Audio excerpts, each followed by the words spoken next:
세계사 교회의 성장과 분열 문제풀이를 시작하겠습니다. 그리고 2차시 문제풀이 강의이다 보니 이 영상을 봐야 3차 출석으로 인정되는 점을 유의하고 꼭 들어주시기 바랍니다. 그럼 문제풀이를 시작하겠습니다. 첫 번째 문제입니다. 3번 다음 자료의 수도원에 대한 설명으로 옳은 것을 고르시면 됩니다. 일단 사료를 볼까요? 사료를 준 문제를 풀 때는 이미 알고 계시면 안에 내용을 다 보시고 푸시면 됩니다. 그렇지 못할 경우는 일단 키워드 중심으로 푸셔야 되는데, 이 사료에는 클리니 그리고 수도원이 적혀 있습니다. 이걸 통해 클리니 수도원에 관한 사료임을 알 수 있습니다. 그럼 선택지로 넘어가 보겠습니다. 1번 후스를 하향에 처하였다. 이것은 콘스탄츠 공의회를 가리킵니다. 2번 교회 개혁 운동을 전개하였다. 이것이 바로 클리니 수도원인 걸 알 수 있습니다. 3번 니케아 공의회를 개최하였다. 이건 콘스탄티누스 때 열렸습니다. 이것은 그 결과로 아타나시우스파의 삼위일체설이 정식 채택되었습니다. 4번 교황청을 아비뇽으로 옮겼다.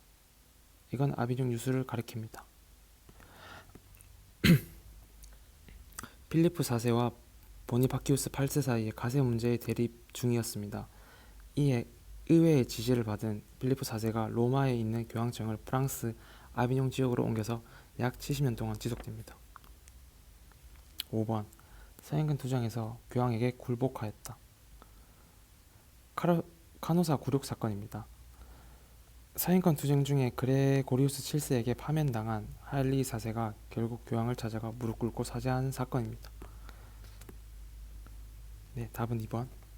네, 다음 문제 보겠습니다. 다음 글이 작성된 배경으로 적절한 것은, 사료를 보면 사령을 보고 나서 관련된 이 배경을 고르시면 됩니다. 사료를 보면 레오 3세가 나옵니다. 그리고 뒤 이어서 우리는 돌과 벽과 나무판자에 대고 엎드려 절한다고 합니다. 이 내용은 성상을 가리킵니다. 그리고 뒤 이어서 내용을 보시면 성상을 모시는 것을 반대하는 내용이 적혔습니다. 그리하여 이 사료는 성상 파괴령임을 알 수 있습니다. 선택지를 보겠습니다. 답이 2번 성상 파괴령이 반포되었다. 답이 2번이겠죠. 1번 동서교회가 분리되었다.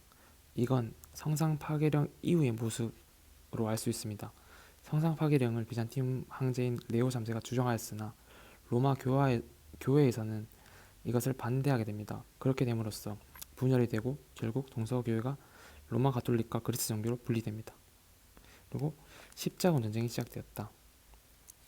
이것은 11세기 안정기 유럽 안정 중에 셀주크 투르크의 위협으로 인해서 비잔티움이 도움 요청하게 됩니다. 이를 계기로 우르바누스 2세가 클레르몬 공의회를 열어서 십자군 전쟁이 본격적으로 시작하게 됩니다. 그리고 교회의 세속화가 심화되었다. 이 세속화가 심화되었기 때문에 전의 문제의 답인 클리니 수도원이 개혁운동을 하려 했습니다. 5번 카노사의 굴욕은 전에도 언급했듯이 성직자 서인권 다툼 중에 발생한 사건입니다. 다음 문제를 보겠습니다. 미출신 공의에 대한 설명으로 옳은 것은, 이 글을 보면 로마와 아비뇽 등지에 복수의 교황이 난립하고 있는 교회 대분열 종식이라는 표현이 있습니다. 이 표현을 통해서 교회 대분열 시대라는 것도 알 수 있고, 그리고 이 상태를 극복하고자 여는 공의임을 알 수 있습니다. 그래서 그 공의는 바로 콘스탄츠 공의임을 알 수 있습니다. 1번 크리스교를 공인하였다. 이거는 콘스탄티누스 때 밀라노 칙령을 가리킵니다. 2번 위클리프를 이단으로 규정하였다. 이것이 바로 콘스탄츠 공의 때 결과입니다. 이 외에도 위클리프와 같이 교회 세속화를 비판한 후스를 하향시키고 기존 로마와 아비뇽에 있는 각각 있는 두 교황을 모두 폐위시키고 단일 교황을 선출하게 됩니다. 3번 교황 인노켄티우스 3세 요청으로 소집되었다. 인노켄티스 3세 때 되게 전성기였던 시기인데, 우리가 이전에 십자군 전쟁의 시작이라고 하면 우르바누스 2세의 클레르몬 공의회라고 하지만 십제군 자체가 거의 근 200년까지 지속되다 보니까 그 사이 교황이 많이 바뀝니다. 이 3번 선택지에 나오는 인노켄티우스 3세 때 요청으로도 십자군 전쟁이 일어나게 됩니다. 이번 기회로 이 교황을 외워두시면 좋겠죠. 4번 아타나시우스파의 주장을 정통 교리로 결정하였다. 이것은 콘스탄티누스 때 니케아 공의회에서 결정된 사항입니다. 5번 제후와 자유도시가 루터파와 가톨릭 교회 사이에서 종교 선택권을 가지도록 하였다.